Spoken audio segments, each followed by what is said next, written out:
अस्सलाम वालेकुम स्टूडेंट्स, आज हम 8th क्लास के उर्दू के 6 लेक्चर का आगाज़ करेंगे नज़म नात के बकिया अशार से शेर नंबर 3, 4 और 5 से। मैं आपके सामने शेर नंबर 3 पढ़ूंगी, उसकी तशरीह आपको समझाऊंगी। मायने आप लोगों ने किताब पर लिख लेने हैं। एक मुद्दत से भटकते हुए इंसानों को एक मरकज़ पे बुलाने के लिए आप आए। अब इस शेर में शायर हजूर सल्लल्लाहु अलैहि वसल्लम के दुनिया में आने का मकसद बयान करते हुए कह रहा है कि आप सल्लल्लाहु अलैहि वसल्लम की आमद से पहले लोग शिर्क में मुब्तला थे, गुमराह हो चुके थे। जो लोग दौलत के एतबार से उन्हें बेहतर महसूस होते थे उसको खुदा मान लेते थे। जो लोग रुतबे में आला महसूस होते थे उसको खुदा मान लेते थे। जो लोग जुल्म और जबर करते थे उनको खुदा मान लेते थे। तो आप सल्लल्लाहु अलैहि वसल्लम की आमद के बाद लोगों को ये बात समझ आई कि उनका असल खुदा कौन है, उनका असल मालिक कौन है, और वो जो इतने अरसे से भटक रहे थे उसने उनकी ज़िंदगियों को कामयाब बनाने की बजाय तबाह कर दिया था। तो आप सल्लल्लाहु अलैहि वसल्लम की आमद से भटके हुए लोगों को एक राह मिल गई, उनकी मंजिल मिल गई, उनकी ज़िंदगी का असल मकसद पता लग गया और एक मरकज़ पर बुलाया, यानी उनको एक ऐसी जगह पर खड़ा कर दिया जिस जगह पर तमाम उम्मत मुस्लिमा को खड़ा होना चाहिए। वो क्या है कि अल्लाह का पैगाम ही सच्चा है, अल्लाह ही एक है और इसी बात को हमें आगे लेकर ता क़यामत चलना है, क्योंकि यही वो मरकज़ है जो हमें अल्लाह से मिलाएगा, अल्लाह की खुशनुदी हमें हासिल करवाएगा। मैं आपके सामने शेर नंबर 4 पढ़ती हूँ। अब नाखुदा बन के उमड़ते हुए तूफानों में कश्तियाँ पार लगाने के लिए आ पाए। नाखुदा मल्ला यानी वो जो कश्तियाँ चलाता है, उमड़ते हुए उभरते हुए, पार लगाना मंजिल पर पहुंचाना।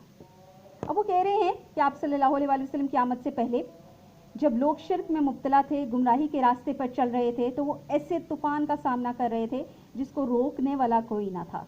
ऐसा तूफ़ान उनकी ज़िंदगियों में चल रहा था जिसके बाद उन्हें आसानियाँ कहीं दिखाई ही नहीं देती थी। उन्हें ऐसा महसूस होता था कि ये तूफ़ान उनकी ज़िंदगियों को बर्बाद कर देगा, तबाह कर देगा। तो आप सल्लल्लाहु अलैहि वसल्लम उन तमाम लोगों की ज़िंदगी में जो तूफ़ान आया था उसको रोकने के लिए आए और उन तमाम लोगों की जो कश्ती जाहिलियत के अंधेरे में डूब रही थी, आप सल्लल्लाहु अलैहि वसल्लम ने उनकी उस कश्ती को पार लगाया, उनको इस बात की समझ दिलाई कि तुम लोगों को किस किनारे पर पहुंचना है, तुम लोगों की असल मंजिल क्या है, तुम लोगों की डूबती हुई कश्ती को किनारा कौन सा पैगाम दे सकता है। तो आप सल्लल्लाहु अलैहि वसल्लम असल में तमाम लोगों की डूबती हुई कश्ती को, जो अंधेरे में डूब रही थी, जो शिर्क में डूब रही थी, जो गुमराही में डूब रही थी, आप सल्लल्लाहु अलैहि वसल्लम ने उनकी उस कश्ती को बचाया, उन तमाम कश्तियों के लिए मल्लाह बनकर आए, उनको उनकी मंजिल तक पहुंचा दिया।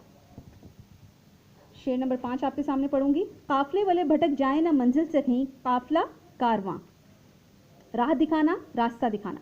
अब कह रहे हैं हजूर सल्लल्लाहु अलैहि वसल्लम जब इस दुनिया में आए तो लोग गलत रास्ते की तरफ चल रहे थे, उनके काफले गलत मंजिल का तयन कर रहे थे, वो नहीं जानते थे कि उन्हें किस रास्ते पर चलना है, उनकी असल मंजिल क्या है, उनकी ज़िंदगी का असल मकसद क्या है, और उनको कोई राह भी दिखाने वाला नहीं था, यानी उनका कोई मोहसिन नहीं था, कोई ऐसा इंसान उनकी ज़िंदगी में नहीं आ रहा था जो उन्हें ये बताता कि वो गलत रास्ते पर चल रहे हैं, वो अल्लाह की नाफरमानी कर रहे हैं। तो आप सल्लल्लाहु अलैहि वसल्लम ने उस भटकते हुए, उस गुमराह काफिले को, उस गुमराह कारवां को सीधा रास्ता दिखाया, हदायत की रोशनी दिखाई, उनको अल्लाह का पैगाम पहुंचाया, उनको ये बता दिया कि तुम्हें किस रास्ते पर चलना है और किस रास्ते से मुंह मोड़ लेना है, यानी दूर तक राह दिखाना। दूर क्या है जी?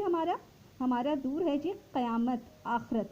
तो ना सिर्फ दुनिया में आपके लिए बेहतरी होगी बल्कि आखिरत में आपके लिए बेहतरी होगी, ये बताने के लिए आप सल्लल्लाहु अलैहि वसल्लम आए, यानी वो पैगाम पहुंचाया जिसने आपको थोड़ी देर के लिए नहीं बल्कि हमेशा के लिए कामयाबी नसीब फरमानी है। क्योंकि जब आप दुनिया में अल्लाह का पैगाम सुनते हैं, समझते हैं, अमल करते हैं, तो ना सिर्फ इस दुनिया में आपको कामयाबी मिलती है बल्कि आखिरत में भी आपको उसका अजर सवाब मिलता है। तो आज आप लोगों ने ये बकिया 3 अशार पढ़े हैं, इनको आप लोगों ने कॉपी पर लिख लेना है और अच्छे अंदाज में मज़ीद अल्फाज जिनका आप इजाफा करना चाहें वो भी कर सकते हैं।